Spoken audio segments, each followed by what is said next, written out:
Bells will be ringing, the glad, glad news. Morning all, it's Stuart from Thirlmere Deacon, I hope you're well. We've had a number of conversations today, and one question that keeps coming up over the years is, Stuart, what's the difference between a rental assurance and a rental guarantee? So I was discussing with a client earlier today, one of our developments in Manchester, which is a 2-year rental assurance. And the client said, okay, well tell me about this rental guarantee. So I've got to stop you there. It's not a rental guarantee. We would never word it that way. It's a rental assurance. And the difference here is, in my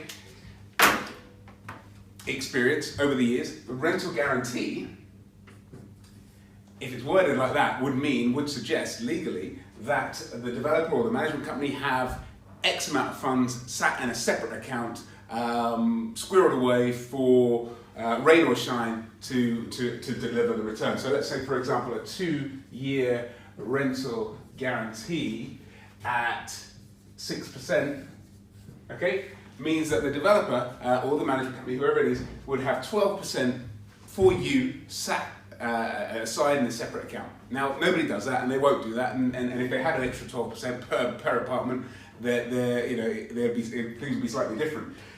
The other factor that may come into it is that the price that you pay for the apartment might be inflated by 12%. So you're then just getting your own money. You're overpaying for the apartment and getting your own money back, which is again not ideal at all. Rental assurance, on the other hand, which is what all of ours are that have a rental package, or assurances, basically means that the management company are confident on delivering the returns as such, but they are giving you their assurance that if it does dip, they will be putting their hands in their own pocket, basically. So the confidence is there. So 2-year, let's say again, rental assurance at 6%. Would mean that it's a contractually binding agreement between yourself and the management company to say that they are confident on achieving 6%, but if they don't, they're giving their assurance that they will top up if need be. Now, that's a risk on their part, because they know that if they have to put their own hand in their pocket, it's going to come out of their own pocket, of course. But it's a calculated risk because they know that they should be able to achieve that. It's based on what's being achieved in the area. And a lot of developers actually do a longer term assurance. We've got one in Hull, for example, Hull Central Development, which has a 10-year rental assurance at 8, I can't do 8s anymore, apparently, 8.5%.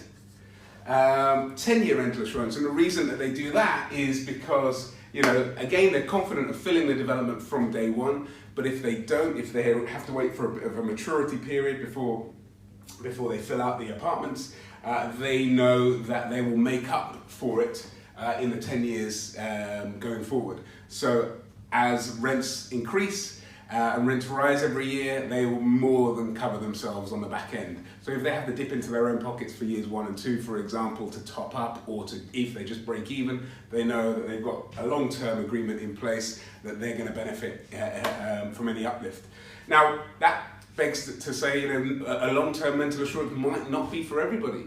A lot of my investors say, well, okay, will I not benefit from the increase in rents? Because rents are going up in this area every year.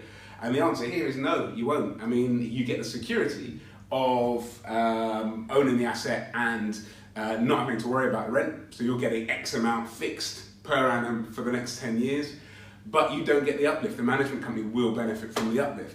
So if you don't want that and you want to have something with a shorter rental assurance just to cover the first couple of years, our Manchester project, for example, is a 2-year rental assurance. That means one of them, for example, is completed, one region completed, and it's based on the contracts that are already in place with the tenants that are in situ. So that's a much shorter term. Longer term, if you want security with our Hull project.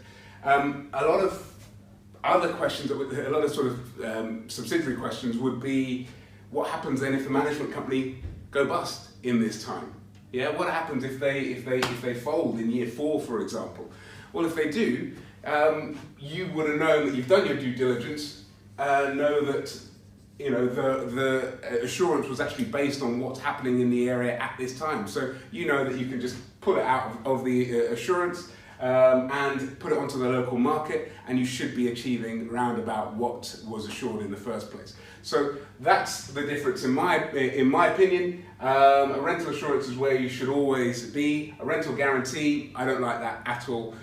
So our projects will always come with a rental assurance contractual agreement between yourself and the developer that they're saying they assure that they'll put their hand in their pocket if they don't meet what they've projected to meet. Listen, have a great day. Any questions at all, please submit below, and look forward to hearing from you. Take care.